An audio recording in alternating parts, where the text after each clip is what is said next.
Hey there, what's up fam around the world? If it's your first time here, welcome to the crew. We'd be stoked if you hit that like button and subscribe to the channel. Iran warns the Gulf you're going to get hit if war breaks out. Trump sends second THAAD system to Israel. Alright y'all, looks like the madness of launching a military strike on Iran or dragging the whole Middle East into all-out war is seriously heating up.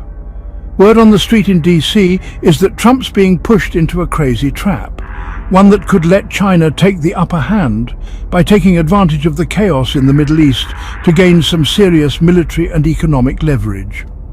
From the looks of it, Netanyahu is pressuring Trump to hit Iran. And Iran seems to be gearing up for that kind of move. Apparently they've got some intel suggesting an attack on them is coming soon. So they've issued a warning to the Gulf countries, Turkey and Iraq. That warning was aimed at Iraq, Turkey, Kuwait, Bahrain, Qatar and the UAE, according to Reuters. Interestingly, Oman wasn't mentioned, probably because they're seen as a neutral party or potential back channel for negotiations.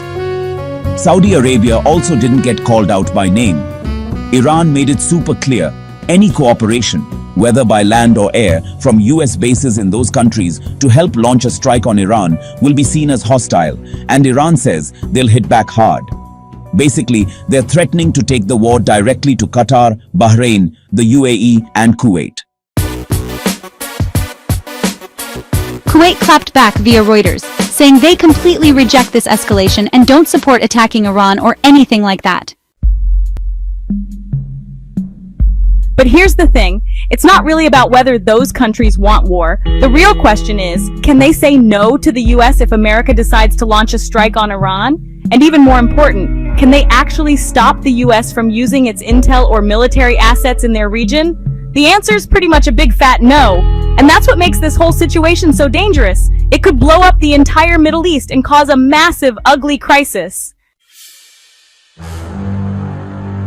British media is reporting that Trump's tying up loose ends on a reason to strike Iran, trying to build some kind of political narrative to make it look legit. You can already see this reflected in some Israeli media reports. For example, Channel 14 in Israel said the country's bracing for a possible preemptive strike by Iran. They're saying Iran might fire missiles in a real promise kind of scenario, and Israel's prepping for that.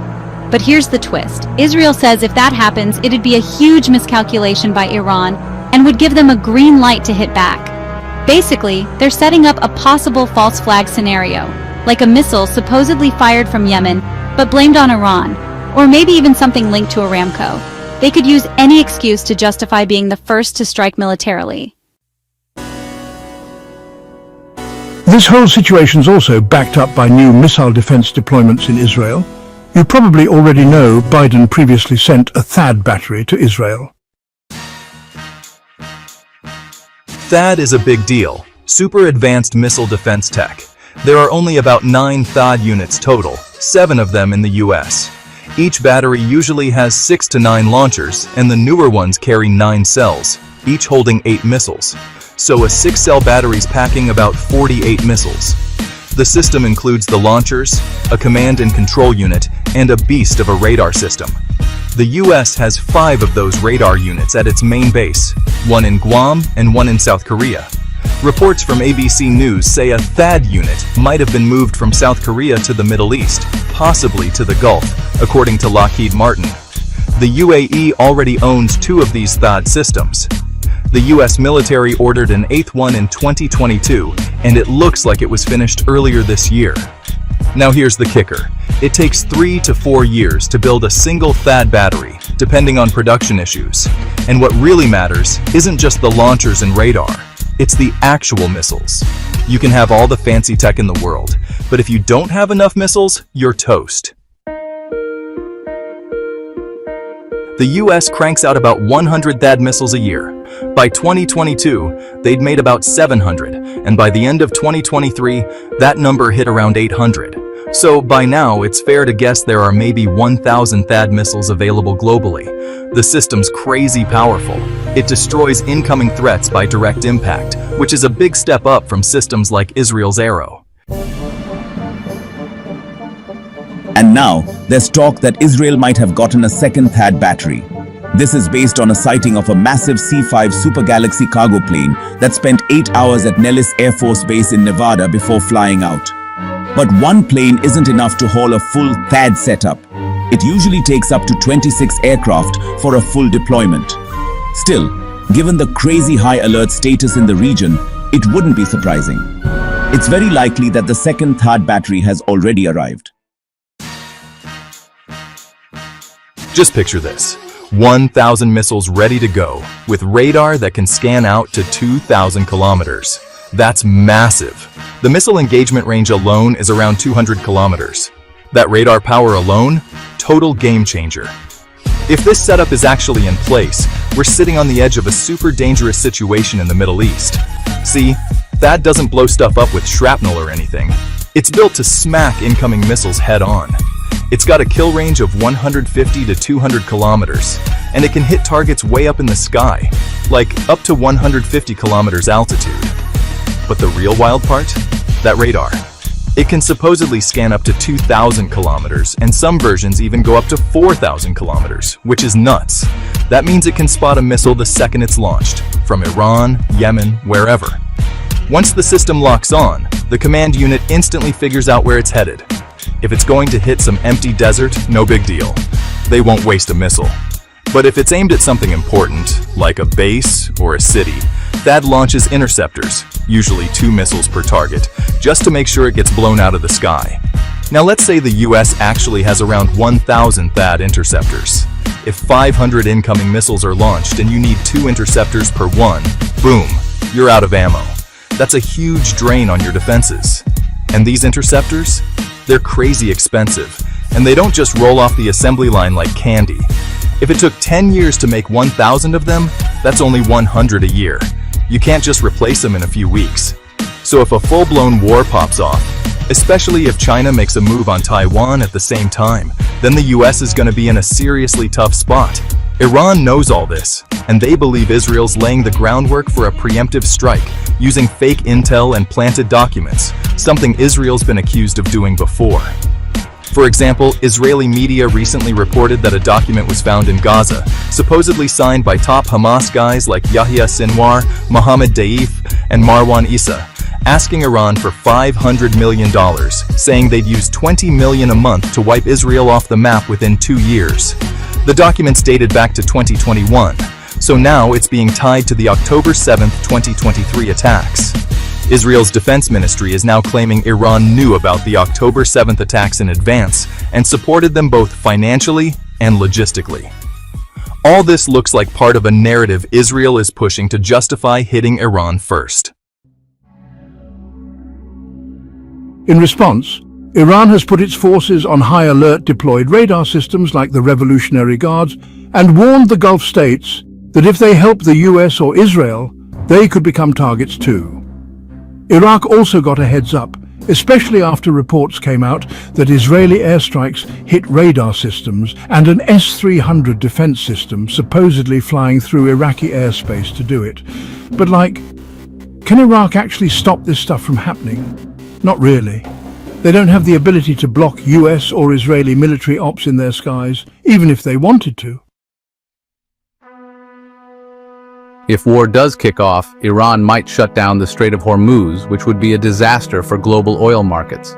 The Wall Street Journal recently said US oil and energy companies aren't exactly loving Trump right now.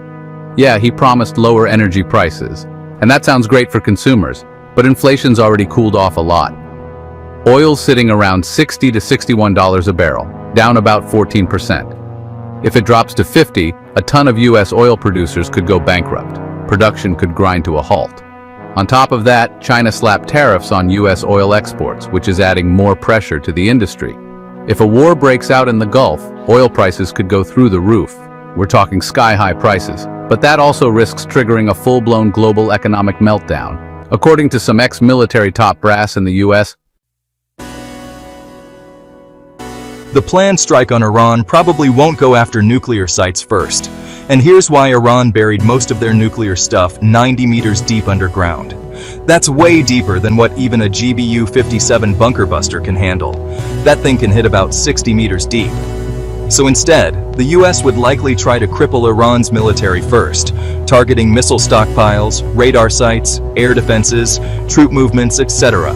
The goal is to weaken Iran's ability to hit back, then go for the nukes using B-2 bombers and GBU-57s. Here's how it might play out. Israel launches the first wave. Iran responds with a barrage of missiles, maybe even trying to overwhelm the THAAD systems and eat up all those expensive interceptors. Once that's done, the United States comes in heavy going after Iran's military infrastructure, especially underground missile sites and oil production facilities along the border. The whole point is to make sure they don't have the cash to reload their stockpile. Now, if a full-on war breaks out and there's no ground invasion, this thing could spiral out real bad. According to Reuters, even the Iranians are confused. They're not sure they can really count on Russia as an ally.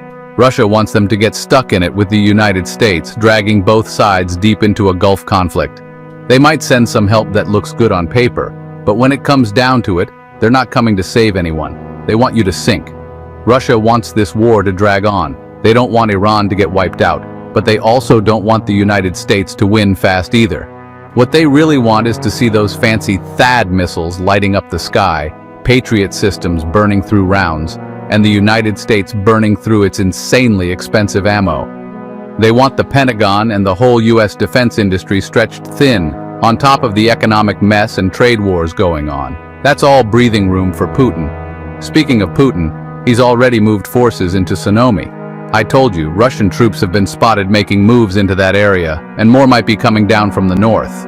From Russia's military point of view, locking down Sonomy is huge. It's a buffer zone, especially after Ukraine's hit on Kursk. So yeah, it's in Putin's best interest that this Iran conflict blows up and the United States gets sucked in. The United States has already been stuck in Ukraine for 3 years. Putin wants them stuck in Iran for 10. That would be a disaster. This whole thing, straight up madness. If you're trying to solve this diplomatically, negotiations are technically on the table, but they've already shot down the idea of direct talks. They prefer this weird indirect negotiation thing, like role-playing. You say your line, I say mine. We send signals, stretch things out. Now Trump wants his big deal. But what is that really? He wants a repeat of the 2003 Libya deal, when Gaddafi gave up his nukes, shut down enrichment, handed over all the centrifuges and documents, and in return, got a warm welcome from the international community and a UN handshake. But even back in 2009, people were saying Libya gave up too much, too cheap, and their nuclear program would have been ready in 5 years. So when you tell someone like Ali Khamenei, hey, sign a deal like Gaddafi's, what you're really saying is, I'm not going to kill you now, but maybe in 5 to 8 years, just like we did to Gaddafi. Even Abbas Araghchi said, you guys are dreaming if you think we'll just give up all our weapons for a UN photo op, just so we can get bombed and torn apart like Libya later. And he's not wrong. Look at Libya now. So Trump pushing that hardline Gaddafi-style deal, that could blow everything up. And meanwhile, he's got people whispering in his ear, look at Iran, check out this document. It proves they were behind October 7. Look at those Hamas missiles. They're still hitting Ashkelon and Ashdod, breaking through air defenses, landing, causing damage. And let's be real, after 18 months of war, Israel still hasn't knocked out Hamas. All that's happened is Gaza got wrecked and Israel's rep took a hit. And if they want to do anything about it, they'd have to relocate people to Egypt, but Egypt's not ready for that. So the focus is shifting back to Iran, the so-called tip of the spear. Iran's being blamed for everything. Gaza, Yemen, you name it. So someone goes to Trump and says, just do it. Hit Iran now. But man, that would be a total disaster. If a war kicks off like that, it's going to get real ugly. We're talking huge U.S. airstrikes launched from carriers like the USS Carl Vinson and USS Harry Truman, plus all the Gulf bases joining in. But you can't just fly a B-2 bomber over Bandar Abbas, drop a bomb on Natanz, and fly out like it's a video game. That's not how it works. To pull it off, you'd need full air cover flying through the Gulf, and you really think Kuwait is going to just sit there and chill? No chance. And if those countries get hit, you're targeting U.S. troops stationed there. Iran will hit back, probably going after oil infrastructure, and then they'll shut down the Strait of Hormuz. That means no oil's getting out. None. Prices would explode. $100, $150, maybe $200 a barrel. Supply chain toast. And sure, the US might want to ramp up production and sell to China, but China just got hit with sanctions blocking US oil to Europe. And what about Europe's gas supply from Qatar, already running low? Bottom line, forget about it. This would cause a massive global crisis, maybe worse than anything we've seen. The truth about this war? It's opening up a massive front. It already opened one in Yemen, and you've been stuck there for like a year and a half, with zero results. Now you're about to kick open the Iran front too. How long can this keep going? How long can you keep dealing with sky-high oil prices and burning through high-value missiles that are expensive and super hard to replace? When you ask for more THAAD missiles, it's not like Lockheed Martin just hits a button and they pop out. Raytheon doesn't just hand them over the next day. It's a crazy, complicated process. You've got supply chains, rare metals used in missile guidance systems, chips, and all of that stuff. It runs through China and Russia. And you've already launched a massive economic war that includes fighting over those exact resources. The biggest strategic screw-up the US could make right now?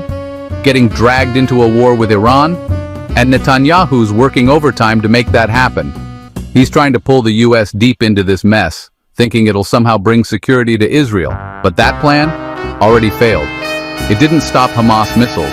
They're still flying into Ashdod and Ashkelon and hitting targets. And we're not talking about some crazy missile storm. This is like 10 rockets, and you couldn't stop them. Even the Yemenis are launching one missile, and it slips past all your early warning systems, all your radars, and your top-tier missile defenses. Your radar can see 2,000 kilometers out. You track that thing the whole way from launch. And yet, boom, it gets through all your defenses. Your kill zone's supposed to be 200 kilometers. Should have shot it down before it even hit Israeli airspace. But nope, it still landed in Israel. You failed with Hamas. You failed when Iran lit you up with 200 missiles. Nothing worked. Not the Arrow system, not David's sling, not the Iron Dome. You had your jets in the air, American planes flying from the Gulf, and still nothing. Jordan even gave you their airspace, helped with defense systems, and you still got hit with 200 missiles. And let's be clear, those didn't even have cluster warheads or chemical payloads or anything really heavy duty. So here's the question. What happens when they do come with that kind of payload? What if those 200 missiles next time are cluster bombs or chemical warheads? What if they don't just hit bases like Nevatim, but start raining down on cities like Haifa? What then? You're gonna have people screaming like, please hit me, please wound me. Maybe then someone will finally approve a ground invasion. But let's be honest, that's not strategy, that's madness. That's you becoming a pawn in Russia and China's game and playing your role perfectly. You're burning through your ammo stockpiles. You're moving your fleets. You're walking straight into a long, bloody, expensive drain war. And you're dragging the US into it too.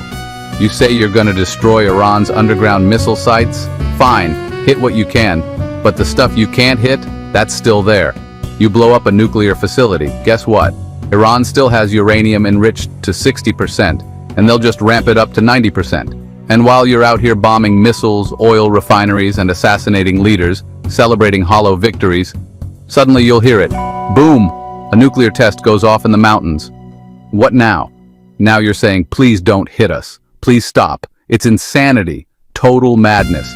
And this whole setup, this is the trap. It's the exact trap Russia and China have been dreaming of.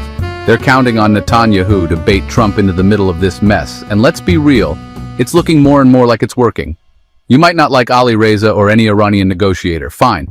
But if you go to them saying, let's make a deal like we did with Gaddafi in 2003, that's not a deal, that's a death threat. You're basically telling them, let's disarm you, and then in a few years, we'll kill you. Why not go back to the Obama deal? Tweak it, polish it, update it, call it a win and move on. But nope, Trump's all in on what Netanyahu's feeding him. So now it's up to the Gulf states, Saudi, UAE, Qatar, Kuwait, Iraq, all of them. They need to step up and tell Trump straight up, no, this ain't it. This is going to destroy everything. Netanyahu's playing you, but we in the Gulf will suffer the most. No oil, no projects, no infrastructure, no Vision 2030, no security, just missiles dropping everywhere. And what happens if one of them accidentally hits where someone like Emir Tamim lives? Where are all the royals gonna go? Probably run to Egypt and wait for the storm to pass. So yeah, it's on the Gulf countries now. to convince Trump to back off from this madness. Right now, all the reports are sounding the alarm. The military moves are really serious. The warnings about Iranian prep always come right before something blows up, just like the ones they gave Iraq and the Gulf last time. And right after that, boom, Israel retaliated. Drop your thoughts in the comments, smash that like button, hit subscribe, and turn on the bell so you don't miss the next.